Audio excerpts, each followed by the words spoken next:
Bonsoir tout le monde. Vous m'entendez bien? Oui, bon, c'est bon. Je suis très, très, très, très heureux d'être avec vous pour partager, je pense, une passion commune pour l'expérience pèlerine. Donc, c'est vraiment un grand honneur, une grande joie. Puis d'autant, semble-t-il que c'est la première activité de l'année. Donc, c'est l'occasion aussi, paraît qu'on peut faire ça tout le mois de janvier, de se souhaiter à tout le monde une belle année, inspirante, pleine de découvertes à venir. Je vous le souhaite vraiment. Dans l'association, il y a plusieurs régions d'appartenance, mais on peut dire qu'il y a une seule et même famille. Il y a un lien de parenté qui nous unit très fort, quelle que soit notre région d'appartenance. Et je fais juste une petite parenthèse parce qu'il y en a peut-être qui m'ont vu la binette dans les 2 dernières années lorsque on a organisé plein de Zooms. Donc, une des prises de conscience que les gens ont fait, les gens des différentes régions, c'est qu'effectivement, il y a un lien de parenté entre tout le monde. Fait que ça a permis, je dirais que c'est comme l'élément positif dans la diversité, ça a permis quand même aux gens de se connecter. Ça a permis à l'association de garder la tête hors de l'eau, donc de continuer à nourrir la passion et les rêves pour Compostelle. Donc, on est sorti de cette expérience-là convaincu qu'on forme une seule et même famille, quelle que soit notre région d'appartenance. Mes objectifs ce soir, c'est vous donner un accès à un de mes carnets de voyage, non pas pour faire une présentation savante. Je suis pas un historien, je suis pas... c'est simplement pour que vous puissiez sentir un peu l'élan qui m'a animé au moment d'entreprendre cette expérience-là et aussi la gratitude avec laquelle j'en reviens. Je veux aussi, un autre objectif, vous donner le goût de continuer avec passion l'exploration des routes que vous serez amené à fouler dans votre vie, ici comme ailleurs, maintenant et plus tard. Curiosité, est-ce qu'il y a déjà des gens parmi vous qui ont marché la voie des Piémonts? Vous allez pouvoir, probablement, par vos commentaires et questions, nuancer et apporter des compléments. C'est très, très précieux. Autre curiosité, je le fais toujours à Montréal aussi, quels sont ceux qui ont jamais marché sur un chemin de Compostelle, donc les tout nouveaux? Ah, oh non, un bienvenu particulier. Donc, c'est ensemble qu'on va faire ce petit voyage ce soir, et en toute simplicité, nos trois valeurs, hein, l'ouverture, la simplicité, la générosité. Donc, c'est animé de ces valeurs-là que je suis avec vous ce soir, puis qu'on va faire ensemble ce petit voyage sur la voie des Piémonts. Vous êtes prêts? Donc, si vous regardez comme il faut la première diapositive, vous remarquerez tour 3. Une des choses qui est importante, en tout cas, une des choses que j'ai pris conscience quand j'ai commencé à marcher, c'est que c'est jamais fini. Donc, c'est une continuité. Donc, il n'y a pas un chemin qui s'arrête, c'est un début et une fin. Donc, tome 3. J'aurais bien aimé vous présenter tome 4 parce que je suis un peu comme monsieur. J'aurais bien aimé aussi faire un chemin. En fait, j'avais un billet d'avion en 2020, mais comme vous savez, j'ai pas pu y aller. Fait que l'an prochain, je m'apprête à y aller. Donc, tout ça pour dire que la voie des Piémonts s'inscrit dans un contexte un petit peu plus large. Les premières diapos visent un petit peu à présenter ce contexte, cet environnement dans lequel s'est fait le Piémont. Après ça, des autres diapositives, je vous parlerai plus spécifiquement de la voie des Piémonts. Vous ne vous gênez pas, hein, si vous voulez m'arrêter, mais il y aura une période de questions à la fin. Ça va? Ça va? Oui. Oui. Donc, une des choses, pour moi, c'est comme je vois ça comme une danse, d'une certaine façon. Donc, il y a deux mots avec lesquels, deux mouvances qui tentent un peu à résumer l'expérience que j'ai vécue, quel que soit le chemin, puis que ce soit le chemin là-bas ou ici. Donc, c'est audace et abandon. Je trouve qu'une des choses que nous fait vivre l'expérience de Compostelle, ça demande une certaine audace pour accueillir ce qui nous arrive. Donc, ce que nous sommes, l'autre dans sa différence, accueillir les instants présents qui sont parfois surprenants dans la nature. Donc, un premier mouvement qui vise à accueillir. L'autre, c'est l'abandon, se laisser accueillir dans nos fragilités, par les nombreux appels au dépassement que l'expérience nous amène à vivre, avant, pendant et souvent après. Donc, deux mouvements. Puis je dirais que ces deux mots-là, je les mastique là, depuis 2014, depuis mon premier chemin. Et d'ailleurs, suite à mon premier chemin en 2015-2016, j'ai eu l'occasion de coucher sur le papier. Et c'est ces deux mots-là qui sont sortis de mon expérience. Puis c'est avec ces deux mots-là que je traîne dans mon sac à dos depuis cette époque-là que je continue de cheminer. Donc, parler de son expérience, c'est jamais simple. Il y a certaines hésitations, une sorte de pudeur. On veut en parler, mais en même temps, c'est quelque part, c'est une expérience intime. On n'ose pas trop en parler. Bon, des fois, on sent que c'est les gens autour qui nous écoutent pas tout à fait, mais il y a une certaine hésitation. On pèse souvent le pour et le contre, et pourtant, par contre, c'est important d'en parler. Je pense que puis, quand je dis en parler, c'est pas nécessairement faire des conférences. En parler, ça peut être d'écrire de la poésie, ça peut être faire une peinture, ça peut être s'engager. Donc, c'est d'autres façons d'exprimer ce qu'on a vécu et donner un peu de racine et de profondeur à cette expérience de Compostelle. Donc, ce soir, et je pense que je vais plutôt regarder là parce que là, je vais pas t'articuler la fin. Donc, la véritable croisée des chemins et la magie des regards. Donc, quand on marche Compostelle, on rencontre beaucoup de personnes, telle qui permet à deux personnes de se reconnaître comme membres d'une même communauté, associées à un même destin. C'est ainsi que les barrières tombent et que la confiance se pointe la bout du nez. Je ne vous apprendrai rien en disant que quand on se retrouve dans ma position devant, toujours un petit peu c'est grâce, je dirais, à vos regards, à l'énergie que je peux sentir, vous êtes en état d'accueil, que ça permet de développer entre nous un sentiment de confiance qui donne de l'énergie et qui fait en sorte que la pudeur qu'on aurait à en parler de notre expérience tombe. Puis là, on se retrouve dans des bonnes dispositions pour pouvoir partager ce qu'on a vécu. Bon, au moment de l'expérience, ça, vous connaissez ça déjà. Donc, comment, mais surtout pourquoi on part? C'est toujours des questions qu'on se pose avant de partir, quel que soit le chemin. Comment on vit l'expérience sur le chemin? Comment on veut la vivre? On la vit-tu pressé? On la vit-tu sur le mode de la performance? On la vit-tu lentement? On la vit-tu en émerveillement? On la vit-tu de façon méditative? Donc, il y a toutes sortes de façons de vivre le chemin. Et comment on en revient? Donc, qu'est-ce qu'on veut faire avec ce bagage-là ou ces découvertes-là, cette expérience-là qu'on a vécue? Ça fait partie, je dirais, du topo de tous les pèlerins et pèlerines. Marcher, écrire, s'engager, dans mon cas à moi, je dirais que c'est un continuum. Donc, marcher, l'écriture, puis l'engagement. Je dirais que depuis 2014, qui était la date de ma retraite, ma prise de retraite, Compostelle est devenue, je m'y attendais pas, mais Compostelle est devenue, je dirais, un pôle structurant de ma vie. Et à la fois quand je marche, à la fois quand j'écris ou à la fois quand je m'engage, c'est un peu c'est trois étapes d'un même chemin, d'une certaine façon. D'ailleurs, je faisais des parallèles à un moment donné entre la marche et l'écriture. Pour avancer quand tu marches, d'une certaine façon, c'est que tu combats un déséquilibre. C'est il y a des déséquilibres, tu mets ton pied. L'écriture aussi, dans le fond, c'est une certaine façon de vaincre de chercher un certain équilibre au niveau de nos valeurs. Donc, pourquoi on repart? Donc, j'aurais bien pu faire mon chemin en 2014 puis arrêter là. T'sais. Pourquoi on repart? C'est quoi cette maladie-là? C'est quoi ce virus-là qui fait en sorte que beaucoup de personnes souhaitent repartir pour composter? Et l'image qui m'est venue, je fonctionne beaucoup des fois en image. Moi, je me disais, mon expérience de 2014, c'est un peu comme une plante annuelle. Beaucoup de fleurs, puis c'est une expérience fulgurante, je pourrais dire. Alors que les autres expériences, y compris mon projet d'écriture, y compris mon engagement dans l'association actuellement, c'est comme manifester le désir de planter des vivaces. Donc, de placer dans le temps cette expérience-là. Donc, vous voyez un peu la différence. Donc, cultiver des annuels et cultiver des vivaces. Donc, nommer, c'est déjà s'engager. Parce que on prend la parole suite à l'expérience, on s'engage, ça nous lie. Et s'engager, c'est amorcer un nouveau chemin.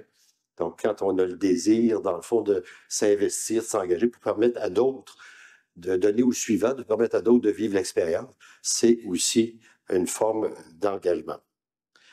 Donc, c'est parti. Mais je trouvais ça important de me présenter sous cet angle-là. Je ne vous ai pas présenté ma biographie, je vais juste présenter comment je vois un petit peu l'expérience pèlerine. Ça va vous aider peut-être à comprendre de la façon dont je voulais vous présenter la Voie des Piémonts. C'est parti. Je suis parti de Montréal. J'ai la 78. OK. Donc, c'est une citation. Parfois, vous allez voir dans certaines diapos, c'est des citations. En ce cas-ci, c'est Alfred de Musset. L'enfant marche joyeux, sans changer au chemin. Il le croit infini, n'en voyant pas la fin. OK. Quelques balises pour vous situer. Donc, 6 mai au 10 juin 2018, c'était mon expérience. L'aéroport, je suis arrivé à Toulouse, donc j'ai pris le bus pour Carcassonne. Donc, j'ai marché de Carcassonne à Saint-Jean-Pied-de-Port, 22 journées. À Saint-Jean-Pied-de-Port, je me suis payé à la traite, puis je suis allé à Roncevaux, parce que j'étais déjà allé, puis je ne pouvais pas m'en empêcher. Donc, une journée. Puis là, Saint-Jean-Pied-de-Port, j'ai continué vers Bayonne. Et de Bayonne, j'ai continué dans le littoral vers Saint-Jean-de-Luz. Donc, grosso modo, et des journées de repos et de découverte 6 jours. Donc, 28 journées de marche et 6 journées, là, décalage, découverte, etc. Donc, 34 journées. Continuer au niveau des balises, du contexte. Donc, l'hébergement, repas et ravitaillement. Donc, sur la Voie des Piémonts, ce qu'il faut savoir, c'est très majoritairement des haltes Saint-Jean, des haltes chrétiennes. On est beaucoup accueillis dans des familles. Donc, bien évidemment, la Voie des Piémonts, c'est un chemin très peu fréquenté, trop peu connu. Et donc, bien évidemment, les infrastructures sont en conséquence. Mais par contre, Web Compostela a mis en place un beau réseau d'accueil très personnalisé. Je vais vous en parler un petit peu plus loin. Là. Donc, on est accueillis particulièrement dans des familles, quelques gîtes municipaux. Parfois, on se retrouve à dormir dans la partie arrière de la salle du conseil. C'est le maire qui vient nous ouvrir la porte, etc. La météo, au moment où je l'ai fait, le printemps, j'y ai goûté. Je vais vous en parler tantôt, mais j'y ai vraiment, vraiment goûté. Donc, température maussade, beaucoup de pluie. Puis parlant de balises, ben là, il y a un exemple de balise ici, mais il y a une grande diversité de balises. Il y a beaucoup de créativité des associations de la Voie des Piémonts. Des fois, tu te retrouves dans une balise. Bon, ce qu'il faut savoir, c'est que Carcassonne à Saint-Jean-Pied-de-Port, c'est le GR 78, donc il y a nécessairement la signalisation qui va avec les GR, donc rouge et blanc. Mais les associations, Jacquard, ils veulent s'affirmer, puis ils veulent que les balises ressemblent aussi, donner une couleur à les balises. Fait que là, on se retrouve avec toutes sortes de couleurs, mais non seulement des associations Jacquard, mais tu as aussi des associations de cavaliers, tu as les VTT. Fait que des fois, tu te retrouves à un moment donné une bifurcation, puis là, il y a toutes sortes de couleurs, fait que là, tu te demandes par où passer. Donc, une grande créativité, ça demande une certaine vigilance. Autre chose, vigilance pour le ravitaillement. Donc, ce qu'il faut savoir, c'est qu'il faut vraiment bien s'informer parce qu'on traverse beaucoup de très petits villages. Bon, en plus, moi, je suis allé au mois de mai, je ne me suis pas donné une chance, donc il y avait beaucoup de jours fériés, mais beaucoup de petits villages où il n'y a même pas de dépanneur, puis il n'y a même pas... Donc, il faut que tu prévois. Il faut que tu saches que là, je m'en vais dans un village, il n'y aura peut-être pas, il faut que j'y pense à l'avance. Règle générale, les hospitaliers, hospitalières ont prévu le coup, fait que souvent, on se retrouve dans leur gîte, puis il y a un garde-manger, puis là, ils ont prévu... Fait que ça va bien, mais il faut juste le savoir, il faut juste être vigilant pour ce qui est de la ravitaillement en nourriture et en eau. Autre chose qu'il faut savoir, non, je vais en parler tantôt. Fait que ça donne une idée, c'était ma deuxième étape à Riens. Donc, c'était la porte de Relais Saint-Jacques et je me retrouvais dans un petit dortoir. Donc, dans les éléments caractéristiques, on traverse 5 départements. Il y a plusieurs points de départ possibles. Bon, le GR 78, actuellement, son point de départ est Carcassonne. Il travaille actuellement à l'extensionner. Donc, soit se rendre jusqu'à Montpellier, à Béziers. Il y en a qui partent de Narbonne-la-Plage. Donc, il y a comme un choix de point de départ. Le plus facile, d'une certaine façon, parce que l'aéroport est à Toulouse. Pour nous, c'est que tu prends l'autobus puis tu arrives à Carcassonne.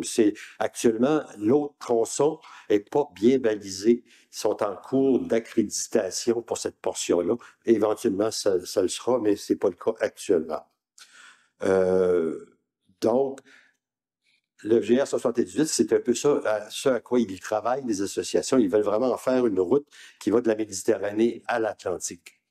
Donc, moi, je suis parti de Carcassonne. J'ai quand même extensionné au-delà de Saint-Jean-Pied-de-Port pour me rendre à Bayonne, pour arriver à l'Atlantique. Mais effectivement, ça serait un beau parcours de le faire, Méditerranée-Atlantique. Donc, juste pour vous situer, la voie des Piémonts, donc c'est celle qui est en bleu. Juste au sud de la voie d'Arles, d'une certaine façon. Et ce qu'il faut savoir, dans le fond, c'est qu'à l'époque, la voie d'Arles, aujourd'hui, c'est le Puy-en-Velay souvent qui est le plus populaire, mais à l'époque, c'était la voie de Tours et la voie d'Arles. La voie d'Arles, dans le fond, accueillait les pèlerins qui arrivaient de Rome, de Jérusalem, etc., et qui cherchaient des passages rapides. Les autres, ils ne se souciaient pas trop du balisage à l'époque, au Moyen-Âge. Ils cherchaient le chemin le plus commode, le plus court, souvent de fois.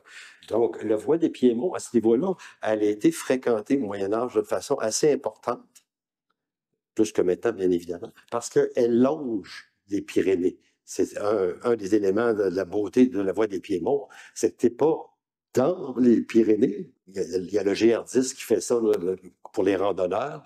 Donc, les Pyrénées sont à notre gauche, de toute façon, puis ils sont pas mal omniprésents. Fait que ça, c'est une beauté de ça. Donc, à l'époque, il n'y avait pas juste le Somport, puis il n'y avait pas juste Saint-Jean-Pied-de-Port pour traverser en Espagne.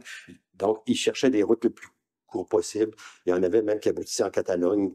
Donc, il y a beaucoup de cols qui étaient utilisés, d'où l'intérêt pour les gens du Moyen Âge d'utiliser cette voie-là. Donc, avec un peu le détail sur les villes que j'ai pu traverser, je vais en parler davantage tantôt, mais juste pour vous donner un petit peu une idée, c'est tiré là, justement du guide dont on parlait tantôt. Donc, dans le guide, il y a beaucoup de détails, beaucoup d'informations. C'est pour ça que ce soir, il y a des éléments que je ne traiterai pas. Je vais vous référer au guide. Donc, et ça, c'est la carte du guide pour la voie des Piémonts. Donc, ça donne une idée du dénivelé. Le dernier au bout, là, c'est celui de Roncevaux. Donc, il y a un dénivelé sur le chemin proprement dit qui est plus important, c'est Portet d'Espet. Donc, c'est proche du 1000 mètres. Rien de trop difficile. Donc, c'est pas un chemin au niveau des dénivelés trop difficile. Bon, ce qu'il faut savoir, c'est un chemin très tranquille. Je dirais, il faut le savoir à l'avance, parce que pour avoir parlé à des personnes qui ne le savaient pas, moi, je le savais, puis j'avais choisi ça. C'est un chemin qui est très méditatif. Donc, j'ai été tout seul, puis là, c'est pas une blague que je vous fais, pendant au moins 15 jours. Quand je dis tout seul, c'est tout seul à marcher, tout seul au gîte, etc. C'est la première fois que j'y allais avec mon téléphone, mais j'allais avec mon téléphone pas pour réserver, c'est pour dire aux gens de venir m'ouvrir la porte. Parce qu'il n'y a pas de structure qui fait en sorte qu'il y a quelqu'un qui est à temps plein pour accueillir le pèlerin qui va arriver dans la journée. Donc, on appelle à la mairie, on appelle la personne responsable, le bénévole, pour venir nous ouvrir les portes. Donc, c'est un chemin de grande solitude. Ça, il faut le savoir. Si votre objectif, c'est de rencontrer plein de gens de partout à travers le monde, puis de discuter, socialiser, etc., allez sur le puits, mais faites pas la voie des Piémonts. Pour ça, je vous préviens de ça. Moi, ça me convenait. Donc, il faut, dans le fond, choisir. D'ailleurs, c'est un peu comme ça qu'on a pensé le guide. Donc, les 13 chemins qu'on présente dans le guide, on essaie de faire ressortir l'originalité, la particularité, la signature du chemin pour que les gens puissent choisir celui qui leur convient. Bon, idéal pour les amoureux de grande solitude. Et bien évidemment, je l'ai dit tantôt, accueil est personnalisé, chaleureux. Les gens, étant donné qu'il n'y a pas grand monde, ne sont pas blasés d'accueillir des gens. Ils sont contents d'accueillir des gens. Donc, il y a un élément d'accueil là qui est très, très chaleureux, très fort, d'une certaine façon. Et voilà, des petites images, beaucoup d'animaux qu'on rencontre. Ça, c'est beaucoup à la campagne. Donc, OK. Je fais simplement la liste ici parce que je ne parlerai pas de chacun, là, de différents points d'intérêt, et il y en a beaucoup d'autres, et je vous renvoie au guide. Donc, au guide, il y a une petite description, puis il y a d'autres guides où il y a d'autres livres où vous pouvez avoir plus d'informations sur le château médiéval de Carcassonne, sur la grotte de Mazdazine, etc. Donc, c'est des points d'intérêt, moi, qui m'ont... Vous allez voir plus loin, je me suis arrêté, mais je vous les signale, là, puis il y en a d'autres aussi, tout simplement pour que vous puissiez vous y référer. OK. La façon que j'ai pensé la petite présentation, c'est que je suis allé avec ce que j'appelle mes moments de grâce. Il y avait eu des événements, et même quelque part, peut-être que certains d'entre vous allaient trouver ça un peu anecdotique, parce que ce chemin-là m'a amené à être très au ras des pâquerettes. Donc, je ne vous arriverai pas ce soir avec des grandes révélations. C'était beaucoup dans le quotidien, beaucoup dans l'expérience du lien avec les personnes que j'ai rencontrées, avec la nature. C'est ce qui m'a fait vivre ce chemin-là. Donc, j'appelle ça mes moments de grâce, des perles, dans le fond, qui font partie de l'histoire que j'ai à vous raconter. Et comme je disais, quand tu fais un chemin qui est un chemin de solitude, la difficulté, c'est pas tant d'assumer tout seul les aspects pratiques, se faire à manger tout seul, laver son linge tout seul, c'est, je dirais, d'être capable de vivre avec soi-même avec une certaine sérénité. Donc, il y a cet élément-là qui fait partie de l'expérience, parce que marcher, disons, tout seul, ben, en fait, je fais une nuance. Quand on dit tout seul, c'est vrai et pas vrai.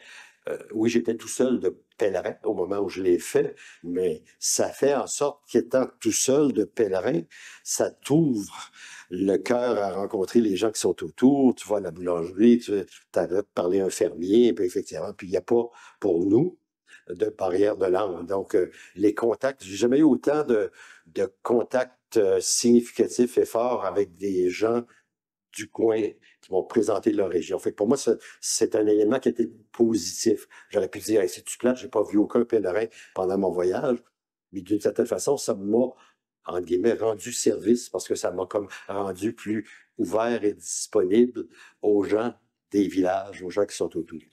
Qu'on oublie parfois. Des fois, on reste un peu entre nous ou entre pèlerins, puis des fois, on a tendance parfois à oublier qu'il y a toute une communauté autour qui aimerait bien parler avec vous, peut-être de temps en temps.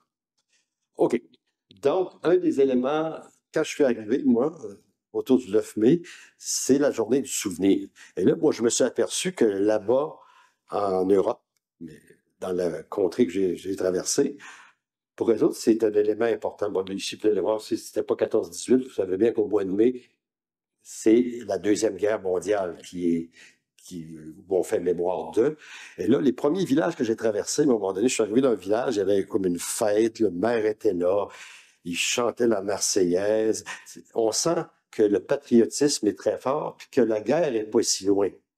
On le sait actuellement que la guerre n'est pas si loin, là. Mais donc, cet élément-là, autour du patriotisme, ça m'a comme éveillé, d'autant que je traversais à cette époque-là des champs de coquelicots.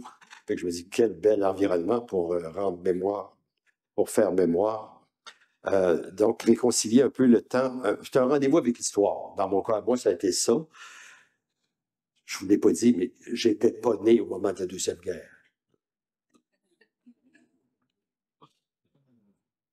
Fait que le fait d'avoir débuté mon chemin dans cette époque-là, puis là, je m'en suis rendu compte sur place, ça m'a comme invité en disant, OK, eux célèbrent, ils font mémoire des gens qui ont combattu. Pourquoi que ça pourrait pas teinter mon chemin, en faire un chemin de paix, dans le fond, la paix du cœur, de l'esprit, paix en soi-même avec les autres, avec la nature. Donc, ça a été le premier élément que j'ai comme, euh, en lien avec ce que je vivais, des villages que je traversais, je me disais, ah, peut-être que c'est quelque chose que je pourrais mettre dans mon chemin. D'autant que, petite anecdote, avant de partir pour les chemins, moi, souvent, je fais une petite retraite dans un monastère. Je prends 2-3 jours pour essayer de...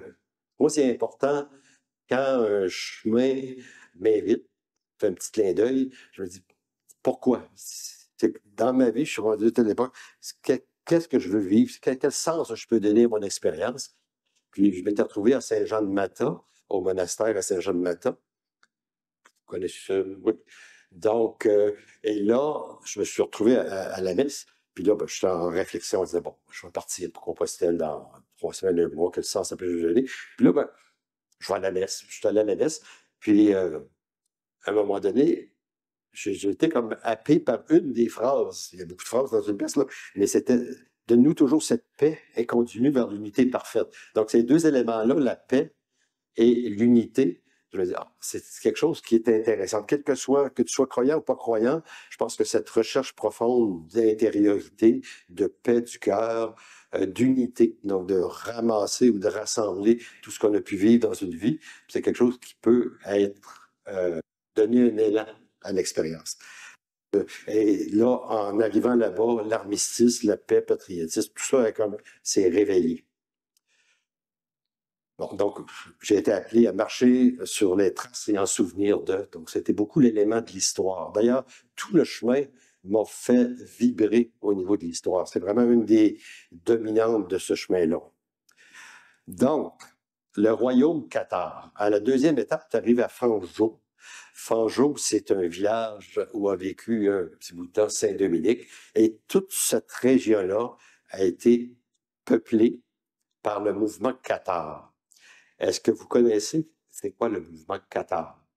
C'est un mouvement de l'Église catholique au 12e siècle qui a été très populaire. On les appelle aussi les Albigeois parce qu'autour de la ville d'Albi, il y en avait beaucoup. Donc, d'où le nom, les Albigeois. Donc, il y en avait énormément. Et je dirais que le nombre de la région est devenu à un moment donné menaçant pour l'Église. C'était des gens qui avaient une vision très horizontale de ce que devait être la religion et ils remettaient en question un petit peu l'élément plus vertical de la religion catholique. Donc, c'était menaçant. C'est des gens qui croient un certain dualisme entre l'esprit et le corps. Je ne veux pas faire un cours là-dessus. C'est venu un peu réveiller parce que moi, j'ai étudié en théologie, donc me retrouvant dans un univers cathare, c'est venu comme réveiller toutes les questions que j'avais à l'époque. Et là, les liens se faisaient parce que quand tu lis un peu sur les Cathares, donc il y a eu effectivement des guerres, là, entre autres à Béziers, à un moment donné, il y a eu un massacre, ça a duré très longtemps, cette rivalité-là. Donc, on les appelait les hérétiques. Donc, les gens de l'Église catholique ont mis le paquet à un moment donné pour vouloir les convertir. C'était des gens aussi qui avaient une vision un peu non violente. Donc, c'était pas des bons candidats pour décroiser, pour aller à Jérusalem, pour défendre Donc, ils dérangeaient un petit peu, on va dire ça comme ça, ils dérangeaient les gens de l'Église. Donc, l'Église a voulu un peu les éliminer d'une certaine façon. Dans un premier temps, ils ont essayé de les convertir. Ils se sont aperçus qu'il y avait la coin dure, donc ça n'a pas marché. Puis là, à un moment donné, bon, ils ont joué plus dur, etc. Puis Saint-Dominique s'est mêlé de ça. Il y a eu comme plein de batailles autour de cet élément-là. Et quand ils capturaient un Qatar, dans le fond, qui était prêt à se convertir, ou il essayait de le convertir, il disait, bon, ben, pour ta punition, pour avoir été Qatar, on va t'envoyer pèlerinage à Saint-Jacques-de-Compostelle. Donc, il y avait un lien aussi entre le pèlerinage et l'expiation des fautes pour avoir été Qatar. Bon, bien évidemment, c'est une époque qui vit d'un autre imaginaire que le nôtre, très différent du monde cartésien dans lequel on vit. Je vous raconte, il y a eu toutes sortes d'anecdotes autour de ça, mais ça a duré fort longtemps, assez que ça a divisé les gens du coin. Puis bon, ça s'est terminé à un moment donné, mais ça a duré presque 200 ans. Donc, et c'est très présent. Quand on marche là, sur la voie des Piémonts, tu rentres dans un village, tu as la place des Cathares, tu as la rue des Cathares.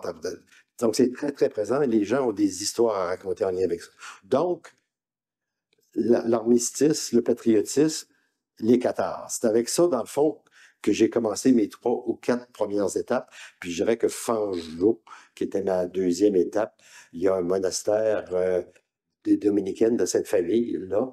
Et donc, il y a beaucoup, beaucoup d'histoires. Donc, une personne qui aime l'histoire est gâtée sur la voie des Piémonts. Bon, à un moment donné, il y a une autre variante qui m'avait été recommandée. Puis, quand tu prends une variante, tu es toujours un petit peu indécis. Hein? Tu te dis, oups, si je me rallonge, ça va-tu marcher? Ça va-tu la peine? C'est toujours un peu le genre de questions qu'on se pose. Et il y a quelqu'un qui m'a parlé de Rougemont. Et ça valait le coup, ça valait la peine. Je vais vous dire un petit peu pourquoi, d'ailleurs, sur l'arbre, ici, c'était l'indication que si je voulais prendre la variante, on tourne à gauche. Et là, vous voyez un peu, quand je parlais tantôt des Pyrénées qui étaient jamais trop loin, on les voit là. Donc, pour moi, je suis arrivé là, encore une fois, tout seul, dans le gîte, mais c'est un des plus beaux gîtes, pas juste beau physiquement, mais bien adapté à l'écoute des pèlerins qui passent. Donc, il y avait deux personnes, Françoise et Jean-Marie, qui étaient là. Françoise, c'était une travailleuse communautaire qui avait décidé de faire de ce village-là un village particulier. Donc, il y avait des fontaines fleuries, il y avait changé les vitraux de l'église, il y avait une énergie là, au niveau de cette communauté-là qui rendait le village attrayant. Jean-Marie, lui, c'était un pèlerin d'expérience. Il avait fait, je pense, on a fait comme 12 ou 14 chemins. Fait qu'on s'est liés d'amitié. Quand j'ai dit que je m'intéressais un petit peu au Qatar, je parlais de mes... Alors, il a dit, ben, je vais venir demain matin, puis je vais te montrer Montségur, qui est le dernier château résistant des Qatars. Et je vais venir. Fait qu'il est venu le lendemain matin avant que je parte, il m'avait tout indiqué, donné des conseils sur le chemin. Il était vraiment formidable. Et là, il m'a comme... C'est là-bas, là, c'est là-bas.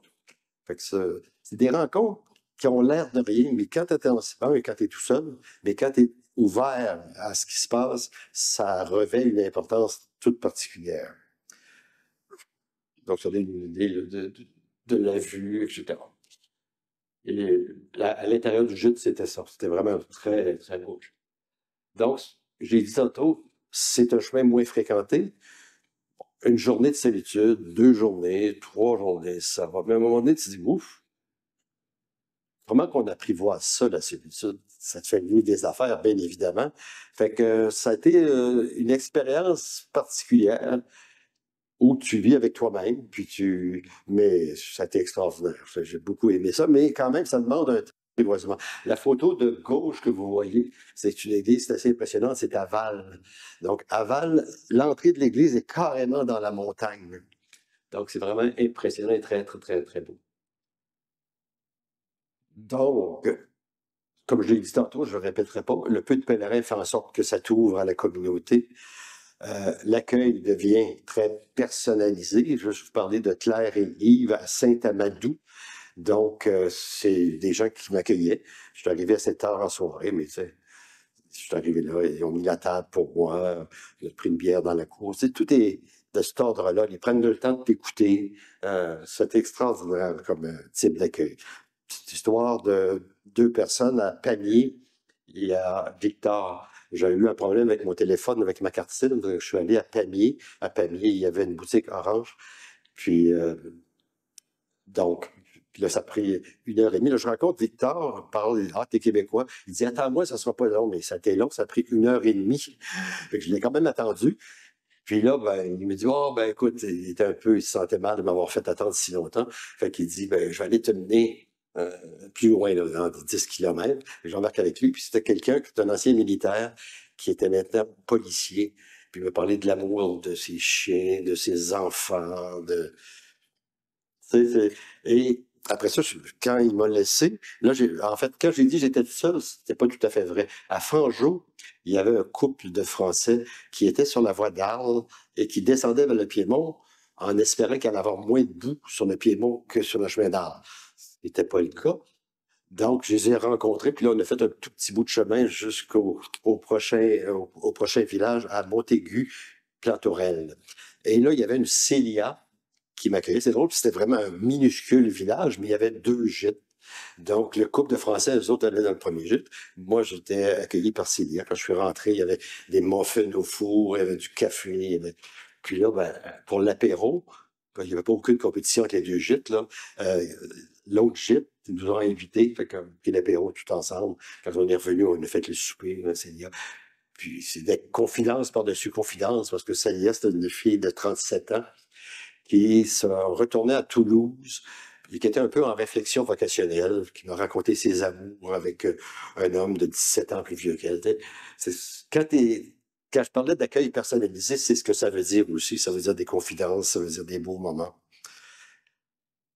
Bon, on arrive maintenant à Mas d'Asile. Donc, c'est carrément, là, à droite, là, c'est carrément la route qui rentre dans la montagne. Le chemin passe par là aussi.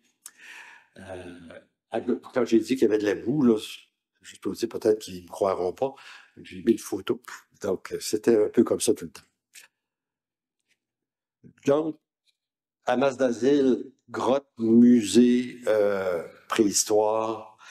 Et là, une autre affaire. Il y a eu comme la guerre, il y a eu les Qatars, puis là, je me retrouve à Hamas d'Asile, là où je suis accueilli par Bernard. Bernard, c'est un pasteur protestant. Et là, lui me parlait en long et en large des guerres de religion.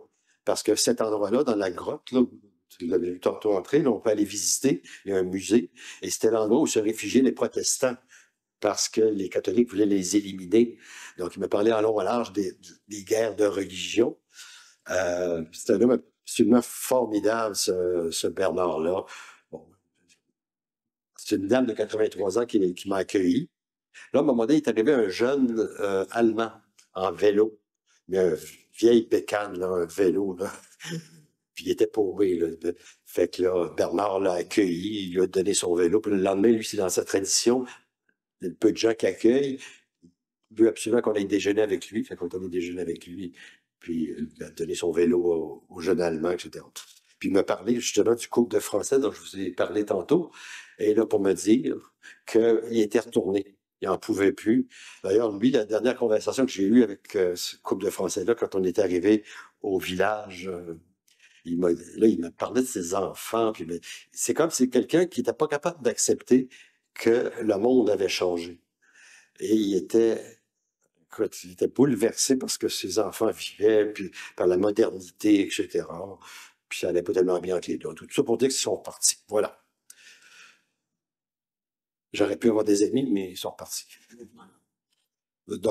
D'autres images. Et quand je suis sorti de la grotte, parce que je suis arrivé assez tôt, donc je suis allé la visiter, il s'est mis à grêler. Donc, en haut, c'est de la grêle. Risquer l'inconnu à l'aube de l'engagement. Donc, Saint-Lizier, Castillon. Puis là, à un moment donné, je me suis dit, il va se mettre à faire beau. Ça se peut pas qu'il fasse pas beau. Tu sais. Il y a une loi des probabilités, là, mais non, je veux dire, donc, non. Il va falloir que, comme pour la solitude, que j'apprivoise aussi la météo parce que ça n'a pas l'air qu'elle va vouloir changer à court terme. Et ce qu'il faut savoir par rapport à la boue, la météo, c'est que ça m'a amené dans des situations, dans certains cas, périlleuses. Donc, j'ai chuté, euh, j'ai tombé. Et ce qu'il faut savoir aussi, c'est que vu qu'il n'y a pas beaucoup de pèlerins sur les routes, il y a beaucoup, par contre, d'éleveurs de bétail. Et eux, ils prennent comme acquis, au printemps ou à différentes saisons, ils changent les clôtures de place. Et là, il y a des fois, j'arrivais sur le sentier, une clôture électrique. C'est arrivé une fois, effectivement, j'étais dans la boue, j'ai passé en dessous de la clôture, mes bâtons accrochés, j'ai pris un petit choc. Donc, c'était particulier comme expérience. Donc, malgré le fait que la météo était pas bonne, j'ai vécu des expériences extraordinaires. Pour ça, quand je vous parle de la boue, faites-vous-en pas, ça a été un de mes plus beaux chemins. Il y a un moment de grâce qui m'attendait dans un tout petit village de 60 personnes à Ourou. À un moment donné, je marchais, puis il y a une voiture qui arrête tout près de moi. Je dis, oh, monsieur, est-ce que vous êtes un pèlerin? C'est toujours une question difficile. Êtes-vous un pèlerin? Je dis, oh, oui, je marche, etc. Il dit, ça vous intéresserait-tu il était le sacristain, de venir visiter notre petite église? Ce qu'il faut savoir, c'est que l'église, elle ouvre 2 fois par année. Donc, il y a 2 messes par année. Mais là, lui, là, c'est un homme qui est fasciné par l'histoire, etc. Fait que là, il m'amène dans sa petite église. Et là, écoute, il me présente sur des frères. Puis là, il me parle, entre autres, d'un curé qui était sculpteur, qui avait été pèlerin, qui avait fait le chemin de Compostelle, etc. Là, il m'amène dans la sacristie à derrière. Puis là, il me faisait un lien. Il dit là, telle affaire, parce que l'église avait été rebâtie en 1850. Puis là, il avait conservé, par contre, plein de choses de la première église. Puis là, il me disait, ben, regarde, telle affaire là. Puis là, il faisait le lien entre leur église et les Templiers. Ce qu'il faut savoir, dans les montagnes, il y avait une commanderie des Templiers. Et lui, il disait, il y a un lien très étroit. Fait que là, voyez-vous, hein, la paix, la guerre, les la guerre de religion, le changer avec les Templiers. Quand je parlais tantôt que c'est un chemin qui t'amène Beaucoup d'histoires, c'est bel et bien le cas. Donc, il me racontait dans le fond la présence des Templiers dans la région, etc. C'était fascinant. Il y a aussi, quand je parlais de moments de grâce, c'est que là, au sortir de ce petit village-là, j'ai rencontré une dame qui arrivait du chemin d'Arles, qui était pèlerine depuis nombre d'années, mais qui, à chaque année, avec son mari, elle louait une maison. Fait que là, elle dit, ben non, passe pas par là. Fait que la même, elle a indiqué un autre chemin pour me rendre à Portée d'Espet. Elle dit, tu vas voir, c'est beaucoup plus féerique. Puis effectivement, je me promenais parmi les moutons, les chevaux. C'était vraiment une belle personne, un ange. Donc, voilà. C'est la sculpture dont je vous parlais, donc par le prêtre pèlerin. C'est l'intérieur de l'église. En bas, ici, on voit pas tellement la porte d'en bas, mais c'est à Castillon. À Castillon, c'est le gîte, donc, de Castillon. Et ce qui est très rigolo, c'est que la partie du haut, c'est ta chambre, une petite cuisinette, là, mais vraiment tout petit, tout petit. Mais les toilettes et les douches sont en bas. Mais en bas, il n'y a pas de toilette. Fait que durant la nuit, ça donne que tu as besoin d'aller aux toilettes. Fait que là, il faut que tu fasses un détour par la rue principale pour rentrer par en bas. C'est rigolo. À Castillon. Bon, Portée d'Espet, un autre phénomène. C'est le pays de la résistance. Donc, le Portée d'Espet, c'est un col qui est tout près de 1000 mètres. Et pendant le temps de la guerre, on les appelait les passeurs de la liberté. Donc, les gens qui se sauvaient des Allemands allaient vers le sud. Et donc, c'est un col qui a été beaucoup utilisé. Donc, il y a même, vous voyez ici, là, un genre de plaque commémorative en l'honneur ou en mémoire de ceux qui ont résisté, etc. Donc, cet élément-là est aussi très présent. Donc, à un moment donné, on marche dans un sentier, ils nous disent, bon, ici, il y avait autrefois, une usine et il y avait aussi des avions qui essayaient d'envoyer des armes aux résistants. Les Allemands étaient prévenus de ça. Il y a toutes des histoires là, qui nous sont racontées là, de ce qui s'est passé dans la région en lien avec la guerre. Donc, Portée d'Espet, c'est extraordinaire. C'est, juste par curiosité, c'est la douche et la toilette à droite. Et à Portée d'Espet, on loge chez Joe. C'est le bar chez Joe. Et c'est très, très, très particulier, le bar chez Joe. Il y a toute une histoire fin des années 60, début des années 70. Les premiers propriétaires, c'était des vagabonds un petit peu hippies sur les bars, etc., qui organisaient des spectacles de musique à gauche et à droite, puis qui ont acheté cet élément-là. Bon, il y a eu plusieurs personnes qui ont racheté, etc. Puis, il y a eu aussi toujours un accueil pèlerin dans ce petit bar-là. Donc, ce qui est expérience chez Joe, c'est l'expérience, pour moi, de la confiance. Donc, un bar. Donc, ils m'ont servi à souper, un excellent souper. Puis il y avait des gens qui écoutaient la télévision. Il y avait 5-6 hommes qui écoutaient la télévision dans le bar, de sympathiques, etc. Mais eux, les propriétaires, les actuels propriétaires, parce que Joe vit encore, il a 91 ans, je l'ai comme croisé, mais les actuels propriétaires, ils demeurent à 20 km. En toute confiance, ils ne me connaissent pas. Ils me donnent la clé. Ils viennent me montrer dans le frigidaire où sont les affaires pour le lendemain matin. Tu sais. C'est vraiment l'expérience de la confiance. Tu te dis, hey, wow, tu es comme loin de chez vous, tu as des gens qui t'accueillent, puis qui te font confiance. En toute simplicité. Après Port d'Espet, on arrive dans Juset d'Izo. Et là, il y a une autre expérience que j'ai vécue. Il y a un couple qui m'a accueilli à cette époque-là, Michel et Julie. Julie, malheureusement, elle est décédée actuellement, qui sont un peu des êtres d'exception. Donc, j'arrive dans leur gîte, c'est une très belle maison, donc il y a un prix spécial pour les pèlerins, mais ils voulaient en faire une chambre d'hôte un petit peu huppée. Et là, quand j'arrive, là, je me rends bien compte, il y avait une infirmière là, que Julie en arrachait. Là. Donc, c'était vraiment Michel qui devait tout faire dans la maison. Puis là, Michel, il dit, tu me rendrais du service? Il y avait, dans un village beaucoup plus loin, il y avait son scooter qui était en réparation. Il dit, tu viens juste avec moi, parce qu'il faut qu'il y ait quelqu'un avec moi. Fait que tu allais chercher le scooter, puis lui a ramené le scooter, moi j'ai ramené son auto, etc. Puis là, j'ai dîné avec eux, puis j'ai soupé avec eux, etc. Donc, Il y a eu, bien évidemment, le lendemain, ils n'ont pas voulu que je paye le souper, ben, je leur avais rendu service. Et là, à un moment donné, parle, jase, ils me disent, eux, dans leur habitude d'accueil, à chaque fois que quelqu'un logeait chez eux, le matin, avant de partir, à l'extérieur, prenait une photo. Puis là, il y avait un grand livre dans lequel ils mettaient les photos. Puis là, à un moment donné, parle, jase, ils me disent, les premiers Québécois qu'on a accueillis, je ne sais pas si vous le connaissez, c'est Yves de Belleval et Berthe. Tu sais, tu trouves ça plaisir. Oui, je les connais. Puis là, je trouve ça très particulier comme expérience. C'est très, quand j'en parle, c'est encore un petit peu frissonnant. C'est vraiment particulier comme expérience. Puis c'est des gens très chaleureux. Le gîte, malheureusement, n'existe plus. Michel l'a vendu l'année passée. La photo de gauche, c'est pas une illusion d'optique. Quand je parlais du col, là, qui est pas très haut, mais ce qu'il faut savoir, c'est qu'il est. Il faut vraiment que tu fasses un effort pour rester droit, pour pas tomber dans le ravin. Donc, il est un petit peu en pente comme ça. Donc, encore une fois, à tout bout de champ, on sort d'un sentier, les Pyrénées te sautent. C'est vraiment la magie de ce chemin-là, la présence des Pyrénées. Maintenant, Saint-Bertrand de Comminges, donc qui est une ville importante, qui a une très belle cathédrale.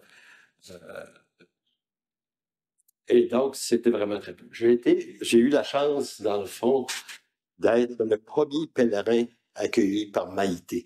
Il y a 2 gîtes à Saint-Bertrand-de-Comminges. Moi, j'étais accueilli dans le haut par Maïté et elle a fait un accueil spécial. Bon, c'est une personne particulière, cette Maïté-là. Elle est sacristaine. Elle donne de la formation aux prêtres. Elle accueille des guides et des scouts. Et elle a suivi déjà des études en théologie, en sciences religieuses à Toulouse. Et elle se définit comme étant une magnétiseuse massothérapeute. Donc, vous voyez le contexte. Les sacristines, elle s'occupe du curé, elle s'occupe de donner la formation aux prêtres. Puis, donc, c'est un personnage. Donc, une mère japonaise, un père qui est décédé, français, et qui en a beaucoup, beaucoup à raconter. Donc, j'ai eu le droit à un accueil très, très, très, très, très privilégié de cette Maïté-là. Puis, elle a raconté plein d'histoires. Je n'ai pas le temps d'aller dans le détail, mais c'était passionnant. On a eu un repas avec la truite. Puis elle avait un garde-manger. C'était pas juste un petit garde-manger avec juste 2-3 nouilles. Là. C'était vraiment très abondant. On partait là avec des ravitaillements pour plusieurs jours. Donc, Montserrier, Sarlabousse, donc le Moulin des Baronnies et Magarès de Bigard. Je pensais d'en avoir arraché un petit peu, là, mais disons que j'en ai arraché un petit peu plus. Bon, tantôt je vous ai parlé de l'égout, mais je veux juste faire une petite parenthèse par rapport au Moulin des Baronnies. Ça va vous expliquer quelque chose que je vais vous raconter tantôt. C'est qu'à un moment donné, Moulin des Baronnies, j'étais encore une fois tout seul. Je devais loger dans un prêt-à-camper. OK? Puis, il faisait pas beau. Je devais. Fait que la personne qui m'accueillit, c'était un dimanche. Il venait d'accueillir un gros groupe. Puis là, c'est pour ça qu'elle m'envoyait là, parce qu'elle dit, on n'aura pas le temps de faire le ménage, et tout ça. Mais là, elle a eu pitié de moi, ça fait qu'elle m'a fait loger dans l'hôtel Auberge. Fait que moi, j'étais tout content, c'était vraiment super beau. Fait que là, mes bottes étaient bien évidemment mouillées. Fait que là, il y avait un calorifère, tu sais. Fait que là, je pars. Je mets les bottes, sans trop y penser, sur le calorifère. On va me coucher, je vais souper, blablabla. Le lendemain matin, ma semelle, elle avait fait... Oh là là là là. Elle me dit, qu'est-ce que je fais? Puis là, il pleut, puis il y a de la boue. Là. Fait que là, je prends, heureusement, j'avais un peu de gaffer tape. Fait que je mets du gaffer tape au bout de la botte. Puis là, ça allait pas. En tout cas, c'était comme compliqué de marcher. Mais tu marches, là, puis tu fais... Tu sais, fait que c'était pas drôle. Bon, j'arrive au col d'un col qui est quand même assez élevé. Et là, je vois des jeunes filles qui s'appelaient comment ils s'appelaient les Roses? Comment ils s'appelaient? Le groupe des Roses. Ils s'appelaient comme ça. Il y avait des t-shirts. C'était des vrais randonneuses cyclistes, là. Par Georges, ils viennent de Montréal. Donc, c'était des Québécois, c'est clair. J'en sais. Fait que là, ils sont repartis. Et là, je veux continuer mon chemin. Puis là, je sais pas si j'ai été comme ému, impressionné par les Roses, Mais à un moment donné, je me suis perdu.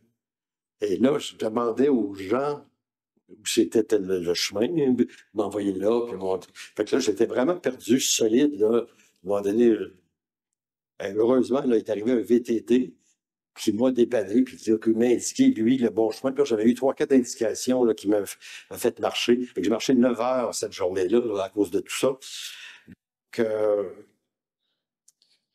Donc, c'est ça. Fait que journée difficile. Donc, les 2 journées autour de ça, là, ça a été plus compliqué. Pas difficile. Et pourtant, c'était peut-être juste une préparation de ce qui m'attendait. Voilà. Stéphane, qui était là. Fait que quand je suis arrivé à Bigorre, j'étais accueilli par Alain. Il faut savoir, le gîte là-bas, il sert pour les pèlerins. C'est un gîte paroissial qui est animé en lien avec le Carmel, qui est juste en face. Alain, c'est celui qui est responsable. Et il accueille à la fois des pèlerins, mais aussi des gens paumés, des gens qui sont en réinsertion, etc. Donc, un super belle personne, etc. Et il y a un Stéphane qui est là. Et Stéphane, lui, donc, il était juste avant moi. Mais là, il avait décidé d'arrêter là 2 jours parce qu'il était très fatigué. Donc, ce qui fait que, là, j'ai comme un nouvel ami, dans le fond. Et on a marché ensemble vers Lourdes. Donc, c'est comme ça a été un peu la fin, si je pourrais dire, de ma période un peu d'isolement, là, ou ma période monastique, ou ma zénitude extrême, appelez-le comme vous voulez. Donc, ça a été ça. Donc, à Lourdes, pour ceux qui sont déjà allés, il y en a plusieurs qui sont allés à Lourdes? OK. Donc, moi, personnellement, j'ai un sentiment toujours un petit peu ambivalent par rapport à des lieux comme ça, où on se retrouve d'une certaine façon en pleine manifestation de religiosité populaire. C'est tout à fait comme correct, comme des lieux comme Fatima, l'Oratoire Saint-Joseph, etc. Et le tourisme religieux. Donc, il y a aussi beaucoup de vendeurs du temple partout. Ce qui fait que je suis toujours un petit peu, personnellement, inconfortable parce à la fois, je suis ouvert puis je respecte les gens qui font une démarche religieuse, puis que, particulièrement, c'est très impressionnant à Lourdes parce que là, tu as les brancardiers, tu as les gens qui vont à la grotte. Donc, à chaque soir, il y a une procession. Donc, il y a des gens qui sont très croyants. Donc, c'est très impressionnant de voir ces manifestations-là, qui sont bien évidemment de beaucoup moins nombreuses au Québec, ce genre de manifestations-là. Mais en même temps, je me dis toujours, qui je suis pour juger? J'ai eu un peu le même feeling que j'avais eu pour les 100 derniers kilomètres quand j'avais fait en 2014 Saria. Là, au début, je suis arrivé, puis je pestais que c'est ça, des autobus. Pour ça, je me suis dit, je ne suis pas propriétaire de ce chemin-là. Si les gens veulent le marcher pour d'autres raisons que les miennes, c'est bien correct. Ça permet aussi, dans le cas des 100 derniers kilomètres, à des jeunes qui auraient peut-être jamais marché ces chemins de Compostelle de le faire. Fait que j'ai eu un peu le sentiment aussi. Et là, à Lourdes, là, il y a Jean-Louis qui anime un gîte qui s'appelle La Ruche. C'est un personnage absolument incroyable.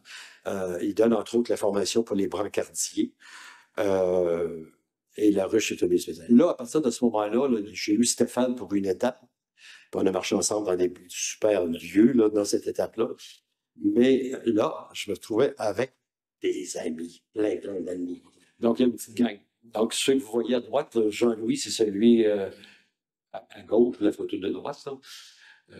Donc, ces gens-là, plus ou moins, là, il y en a on s'est un petit peu suivi, mais sans que ce soit astreignant, sans que ce soit une obligation. Donc, des fois, on en perdait 2. Fait que je dirais aller jusqu'à Oloron-Sainte-Marie, à tout le moins, là, les gens, on les a suivis pas mal. Oui, c'est ça. Comment se crée une véritable communauté. C'est un peu ça qui est magique aussi. Hein? Vous savez, ceux qui ont fait le chemin, vous tu rencontres des gens, tu les as jamais vus. Tu les reverras peut-être pas, mais tout de suite, il y a comme une parenté qui se crée, puis une profondeur dans les échanges, puis ce qui fait qu'on tu les vois 2 jours après, tu t'es presque ennuyé d'eux. C'est particulier. Donc, là, j'ai un autre détour. Moi, j'ai tendance des fois à suivre mes instincts, et je vais aboutir à Arudi. Arudi, c'est un prêtre qui anime un gîte, et on m'avait dit que c'était particulier, et ce l'était effectivement. Donc, il faut laisser le GR 78 et prendre le GR 108 pour se rendre à Roudy. Donc, c'est un prêtre particulier, il y a tout un cheminement depuis 10 ans. Bon, lui, il y a comme par hasard, il y a quelqu'un qui a frappé à sa porte, c'était un latino d'Amérique du Sud qui voyageait. Il a dit, pouvez-vous m'accueillir? Donc, il a accueilli un premier pèlerin. Et là, suite à son expérience d'accueil d'un premier, 10 ans, ça lui a donné le goût de continuer. Donc, depuis 10 ans, Pierre a accueilli 5500 pèlerins chez lui à Roudy. Donc, c'était une expérience communautaire. Moi, je suis toujours très friand, même si j'ai la solitude. Donc, on prépare le souper ensemble avec la recette de Pierre. On discute. Il nous a emmenés voir le pic du Midi d'Osso. Donc, après souper. Donc, c'était encore une fois. Puis là, ben, il y avait du groupe que je vous ai montré à Lourdes. Ben, il y en avait un certain nombre qui étaient là aussi. Et le relais de Bastet, là, on arrive à Laurent-Sainte-Marie. Donc, à Laurent-Sainte-Marie, c'était la croisée de deux chemins, deux voies. Donc, c'est la voie d'Arles et le Piémont. Donc, moi, je continuais vers Saint-Jean-Pied-de-Port, mais les gens qui font le chemin d'Arles se dirigent vers le col du Son-Port. Mais ces deux chemins-là se rencontrent à Laurent-Sainte-Marie. Et là, ce qu'il faut savoir, c'est que les 4 étapes qui Oloron-Sainte-Marie qui nous séparent de Saint-Jean-Pied-de-Port, pour moi, là, aucune bouffée de nostalgie, parce qu'en 2014, quand je suis parti de Toulouse, j'aurais pu continuer sur le chemin d'Arles, mais je ne savais pas si j'allais refaire le chemin de Compostelle un jour. Donc, je voulais aller voir la Mecque, qui était Saint-Jean-Pied-de-Port. Donc, j'avais comme tourné en Oloron-Sainte-Marie. Donc, j'ai refait les mêmes étapes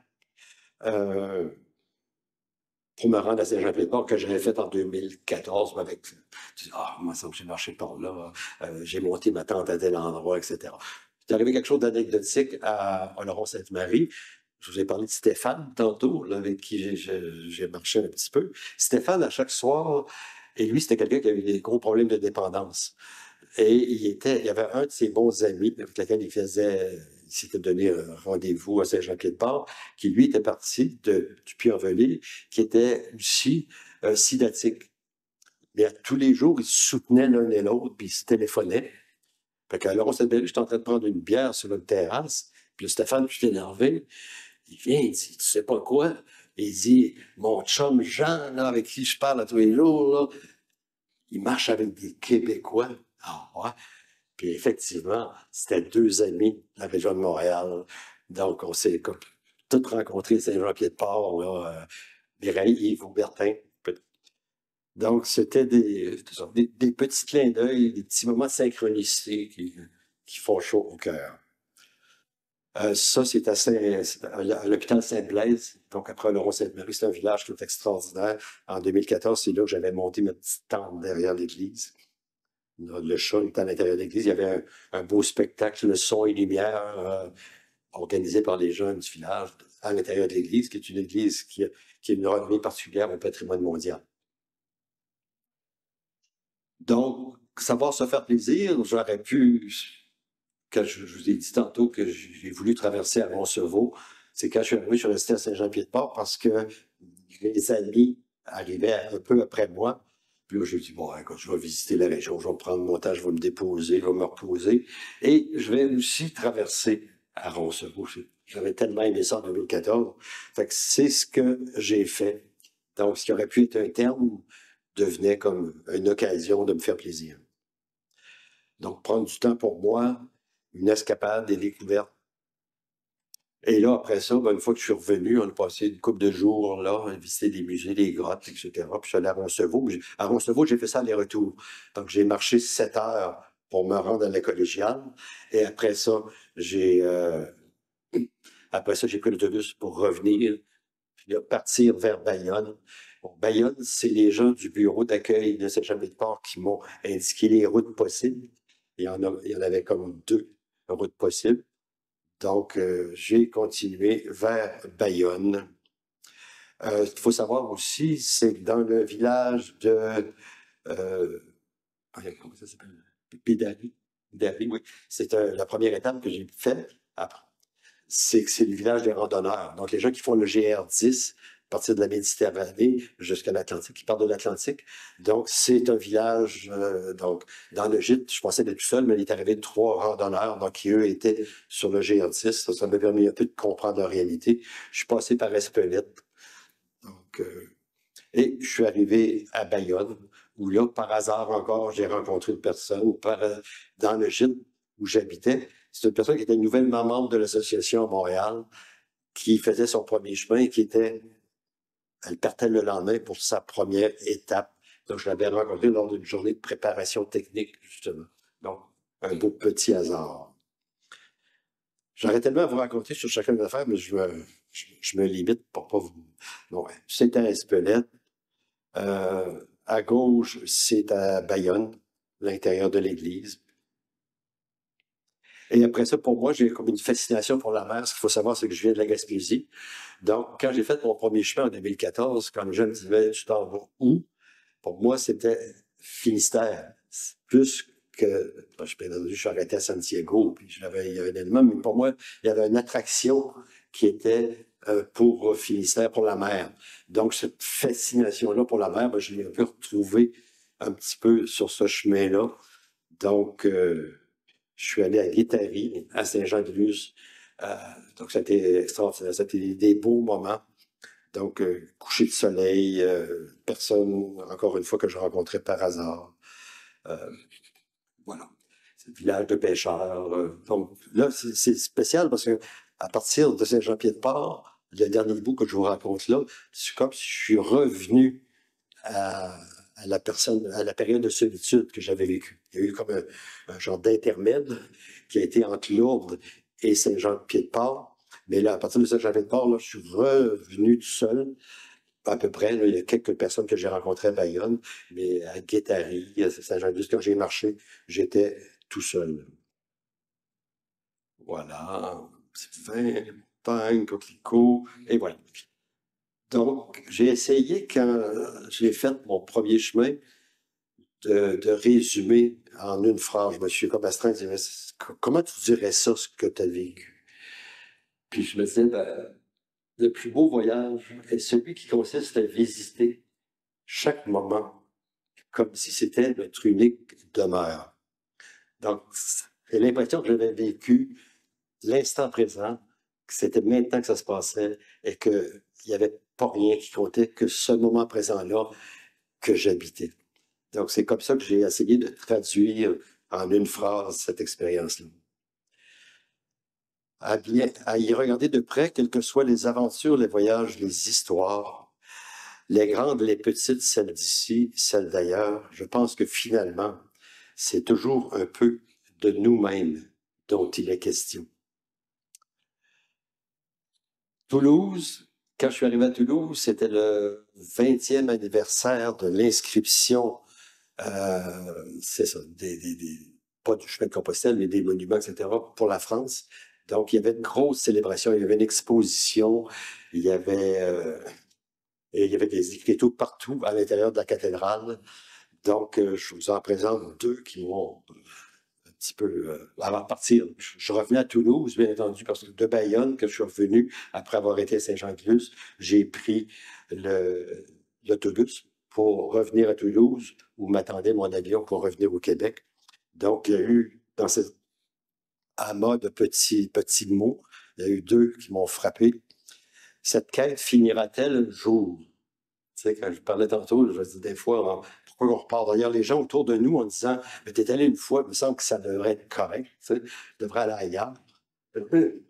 Non, pourquoi on repart? Donc, cette quête finira-t-elle un jour? Là, notre ami Saint-Augustin, il dit, cherchons comme cherchent ceux qui doivent trouver, et trouvons comme trouvent ceux qui doivent chercher encore. La quête n'est jamais achevée. Sans cesse, le pèlerin enchaîne les étapes sur une route incertaine, semée d'embûches, vers un horizon lointain. Voilà le sens de son pèlerinage sur Terre. Et un autre écriteau qui m'avait parlé. Ainsi, au retour, puis là, bien entendu, je revenais au Québec, la vie prend un autre relief, une autre dimension. En fait, elle acquiert un sens, une signification et une direction. La pérégrination est la métamorphose privilégiée de la vie.